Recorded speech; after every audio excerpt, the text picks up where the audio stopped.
Every 42 seconds, someone's arrested for cannabis. Stop arresting patients! Stop arresting patients! Stop arresting patients! Welcome to CMMNJ TV.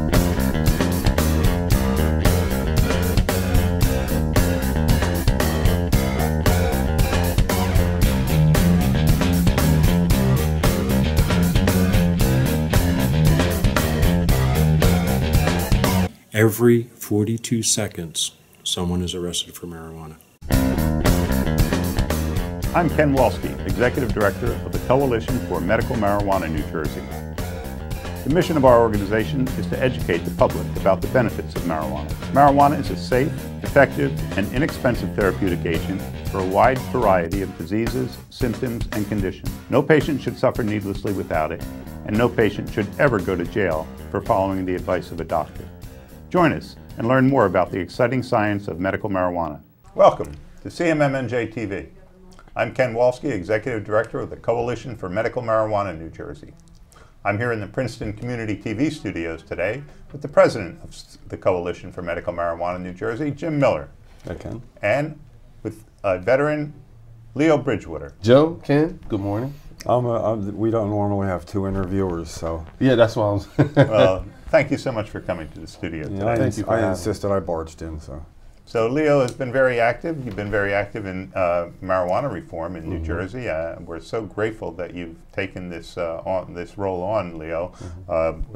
I was there at the State House when you testified in support of post-traumatic stress disorder as a qualifying condition, and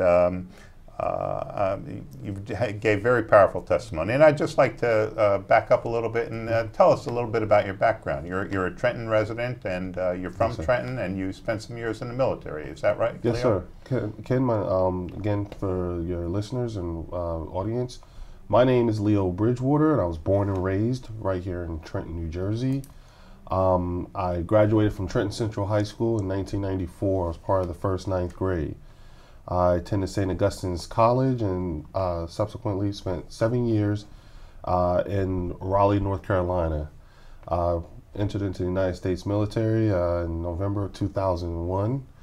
I did my first tour of duty I was in a part of the initial invasion into Iraq, Baghdad, with the 58th Maintenance Company, 7th Transportation Battalion out of Fort Bragg, North Carolina, and then we were attached to 3rd Infantry Division Mechanized Unit.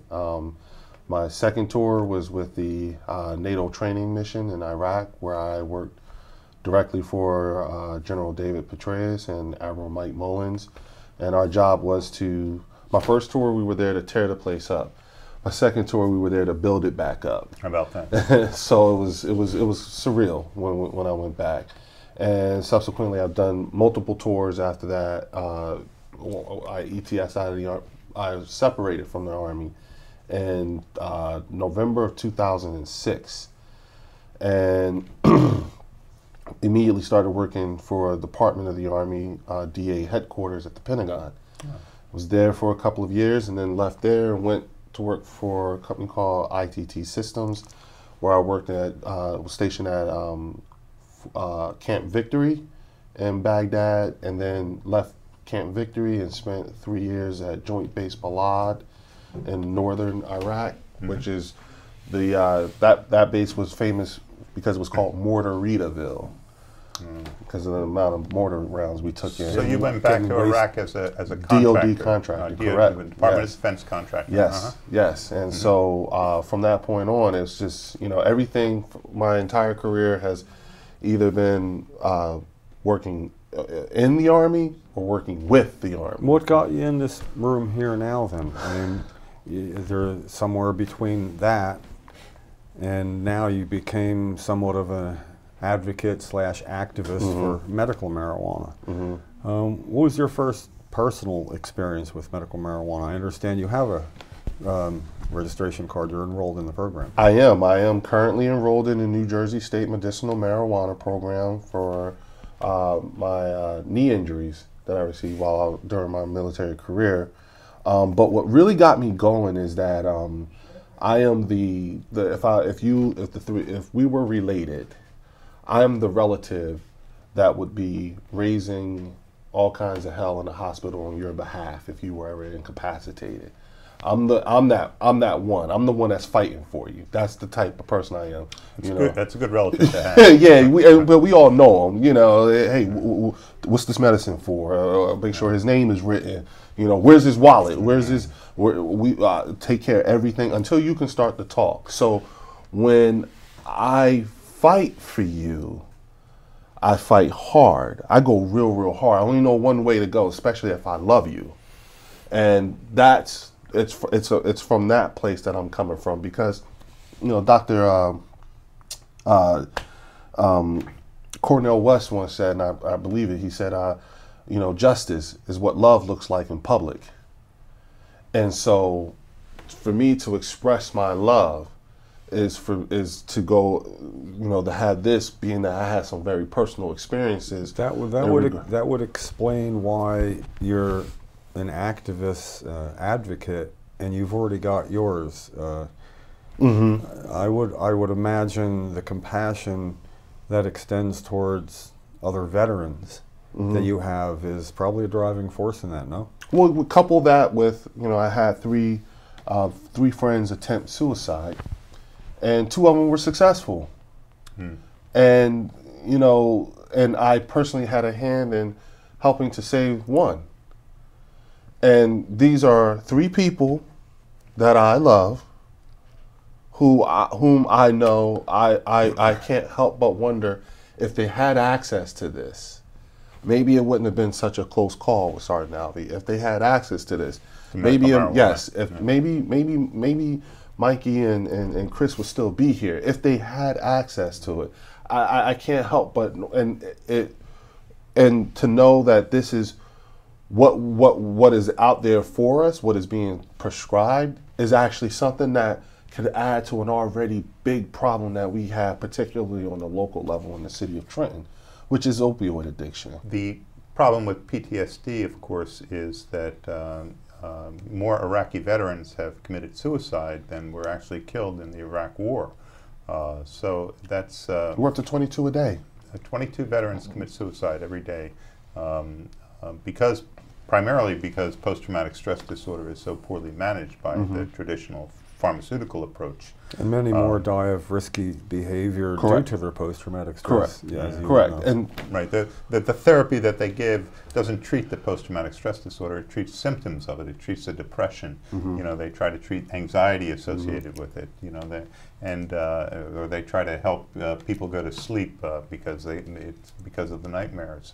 But these are symptomatic control, and sometimes they actually precipitate suicide. Depression, the antidepressants can actually be a cause of suicide. So, well, it's not if you think about when you look at fights, particularly when you look at the fight in a person, it's funny how you have a way. We all have a way of being able to distinguish a particular type of fight, meaning, when you see someone in direct conflict, in direct physical conflict, you know what it looks like when someone is fighting and when someone's fighting for their life. When something is deep, it means, like, especially when they're passionate about it. This runs deep for some people, and because I've lost some friends and almost lost a friend, and I don't know how many more who are still suffering. So my assumption is that most of my friends, most of the people that I love, a lot of the people that I love are suffering from something like myself.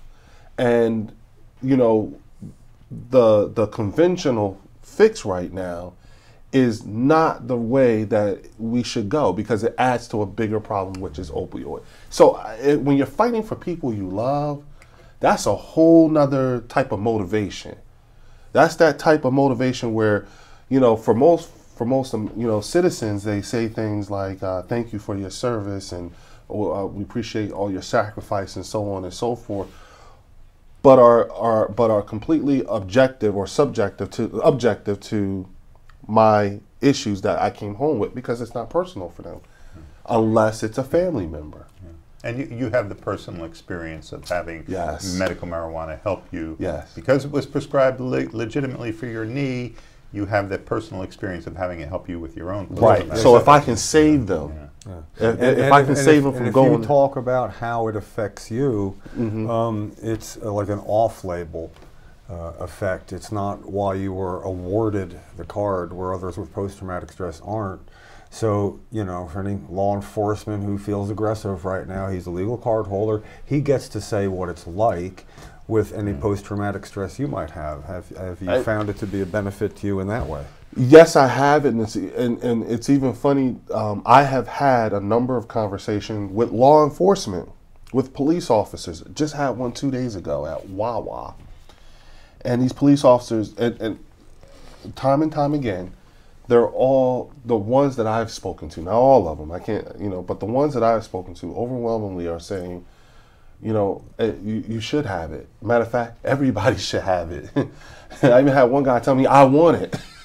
Just so I could, their idea is like, okay, with everything that's going on, considering the current climate in which this country is in now, particularly people of color and law enforcement, why not lighten the load a little bit? At least take one conversation away. That and to be honest with you, police officers don't even want to have, you know, one officer told me, he said, man, I don't care about that. As long as you at home and you doing your thing and your own personal, that's fine. But I don't want to have to do that. I don't want to have to talk to you about, you know, marijuana. And then so take it away. And police face so many traumatic situations themselves. Exactly. Well, look at Oklahoma City, who their suicide rate climbed because the number of people who started committing suicide after the Oklahoma City bombings. The alarming thing were EMTs and police officers. And, you know, and if they were allowed to get medical marijuana, chances are they wouldn't be allowed to keep their jobs. Well, here's the thing. That's true. That's true. But then there's also the what if they had? There are so many more people. Think about the families of those EMTs and police officers who committed suicide as well. And wonder that, like, what all if they had available to them. It's a thing I live with all the time.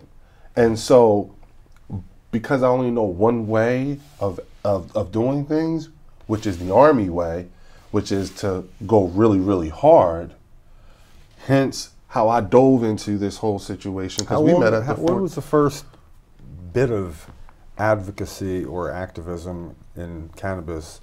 It's been less than 4 months. April 20th, 2016. How about that? April 20th, 2016. He's done an amazing job. It was the very first time I ever used my right of freedom of speech.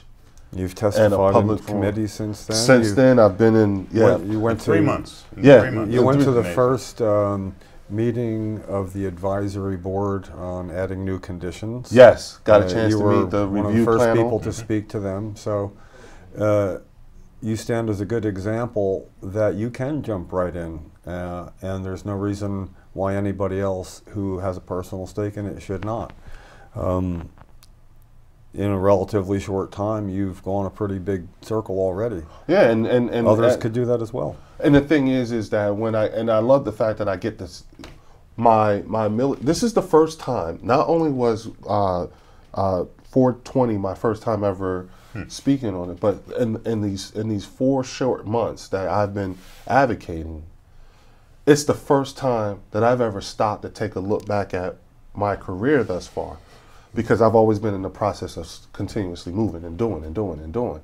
Yeah, I'm New Jersey born and raised, but I am U.S. Army made, and there's a big difference. I'm not used to losing. That's a valuable skill set in the advocacy world because it involves a very linear way of progression and finding the correct beginning and following it through. Well, so again, good example for others. Yeah, in my career, it's been my honor to have served with not only just men like General David Petraeus and Admiral Mike Mullins, but I've worked with General Rick Lynch, General Anthony Cuccolo, and I made sure that the generals and everything can talk to each other and see each other.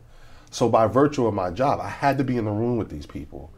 And so you can't put a little black boy from Trenton, New Jersey in a room with this caliber of mine and I think he's going to pick up something. Well, you got to work on how you can put us together with the people we need to be with. Actually, that skill set would be more than welcome, whether it's somewhat adversarial or even people going the same way in the legislature. Get us together, man. Hey, you know what?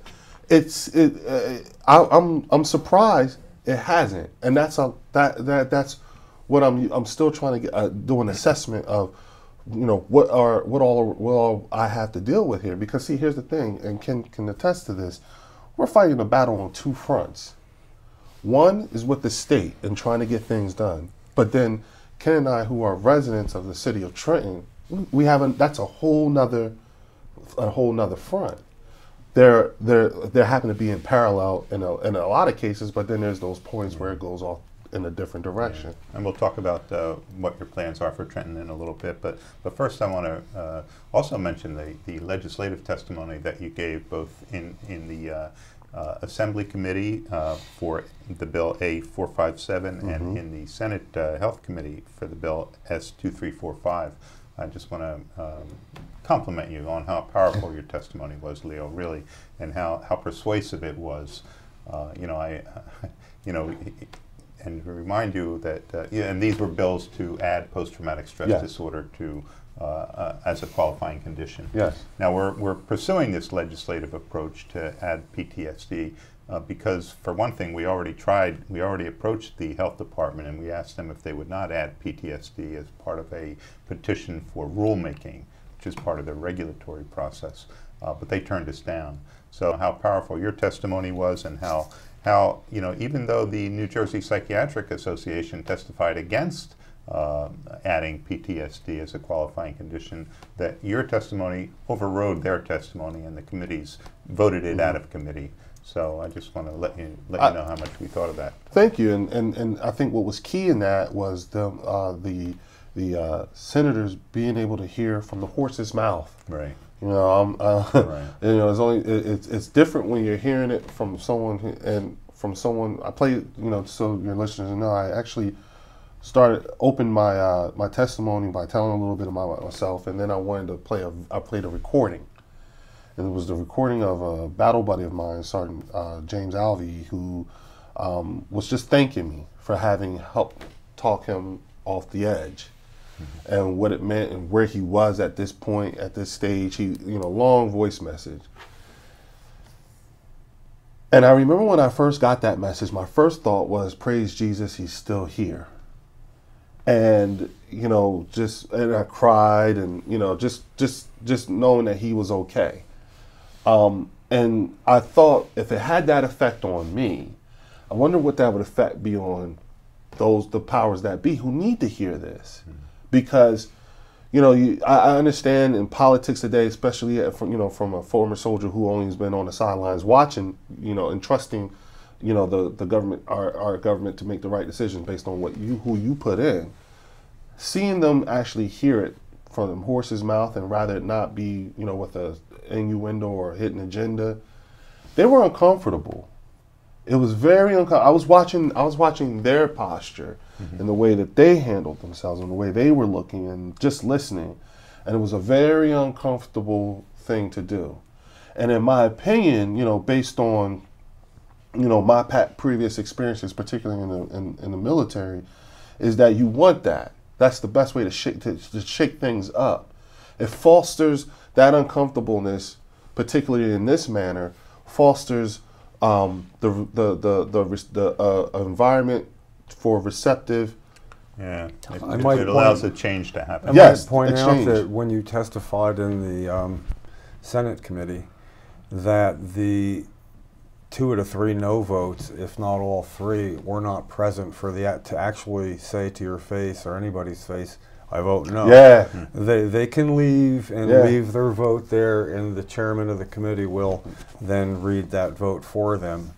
So I think you're right about the uncomfortable factor. Yeah. This was having, you're literally saying to the vet who tried and didn't make it, or who tried and failed at suicide, no, we're not going to help you. Right. That's not. Well, that's why there's personal testimony, and the committee hearings is the time for the testimony. Yes. And so it was so spot on that you were right there at the right time, too, because that's the only time that really the legislature considers testimony from the general public.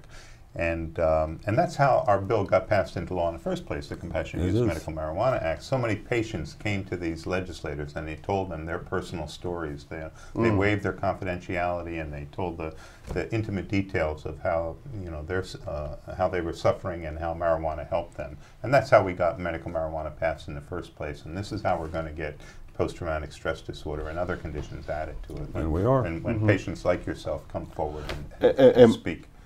And mind you, I'm finding all this out recently. You guys have been my teachers in terms of bringing me up to speed on where we are, because I didn't know that this is as far as it had gotten the last time this came up. Mm-hmm. So when I say I'm literally brand new to this, I am literally brand new to this, but it's I'm only brand new to here in New Jersey, not overall, just here in New Jersey, and understanding the politics and seeing things from, you know, outside point of view. Like I have not lived in this state long enough to share the exact same field for Governor Chris Christie as say you guys do. You've been here longer.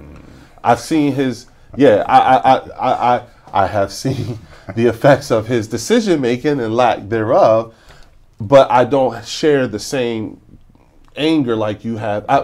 I haven't had it as long as you guys have because I'm brand new, but I'm also having to do the look back to see how did we get to where we are and who made what and who said what, because I have not been in this city. As a matter of fact, this state. Matter of fact, I haven't been in this country. Last time I lived here, George Bush was the president. To your credit also, I might add, is you see the value in a game plan, a ground game now when we have Governor Christie and everybody else. Many other people are saying, well, we got to wait till he leaves. And your very voice of reason with your Army way of thinking is, no, this is when we get the operation together.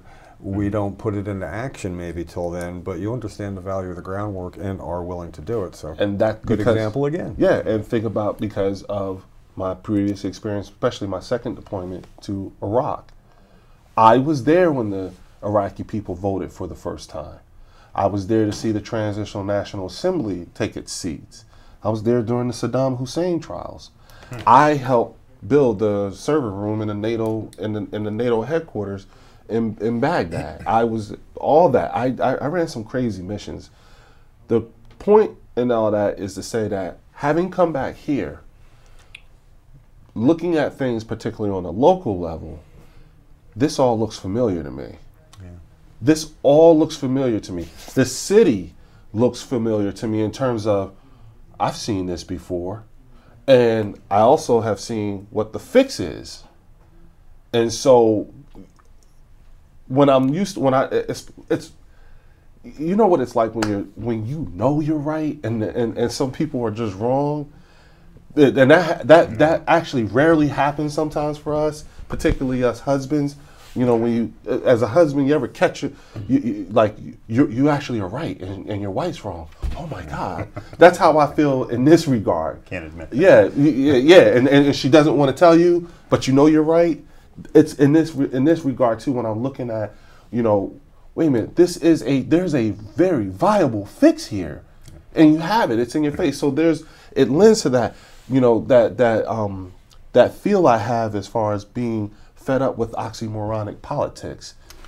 Well, you know, we talked earlier about how police suffer from post-traumatic stress disorder, and anyone can suffer from PTSD. It's just exposure to a traumatic event, that, or sometimes a repeatedly traumatic event. And you know, you said one thing, Leo, that I hadn't heard before, and you talked about how so many residents of Trenton, just by the very fact that they live in the city of Trenton, suffer from PTSD. And you know, that's true. Untreated. I read statistics about that later, and they think that as many as 40% of the children growing up in the inner cities in New Jersey can suffer from PTSD just because of their poverty, their constant exposure to crime and violence and poor living situations. And so, you know, we're trying to you know, we have a strategy for approaching that now, and that is to get the cities to endorse legalization of marijuana. Yes. So we've asked the city of Trenton to not to change anything they're doing, just to recognize that what they're doing now is not working. The war on drugs is causing more problems than it's solving, and that there can be a great many benefits from legalizing marijuana. Let me say this and just give you a real quick, history lesson. Ask yourself this: your wife and your children. You're married.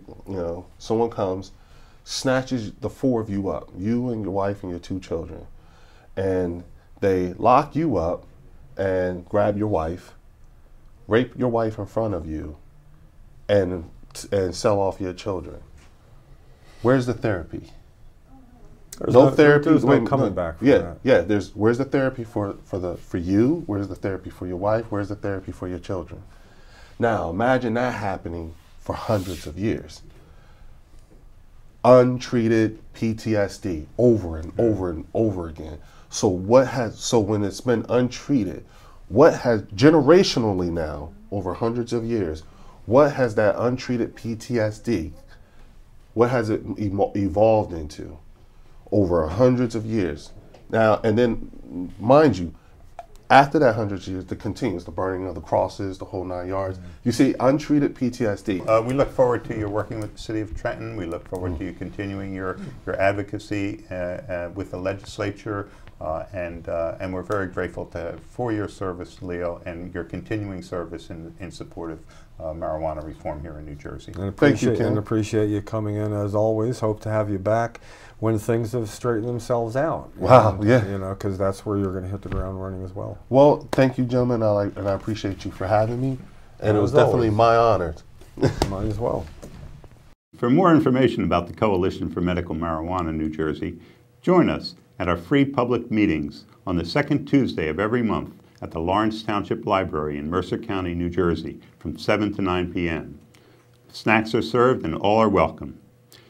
Remember, every 42 seconds, someone is arrested for marijuana. Every 42 seconds, someone is arrested for marijuana. Every 42 seconds, someone is arrested for marijuana. Every 42 seconds, someone's arrested for marijuana. For marijuana. For marijuana. For marijuana. Cada 42 segundos está uno arrestado por marihuana. Every 42 seconds, somebody is arrested for. Every 42 seconds, someone in this country is arrested for marijuana. Chaque 42 secondes, il y a arrêté un monde pour marijuana. Every 42 seconds, someone is arrested for marijuana. Every 42 seconds, someone is arrested for marijuana. Every 42 seconds, someone is arrested for marijuana. It could be you.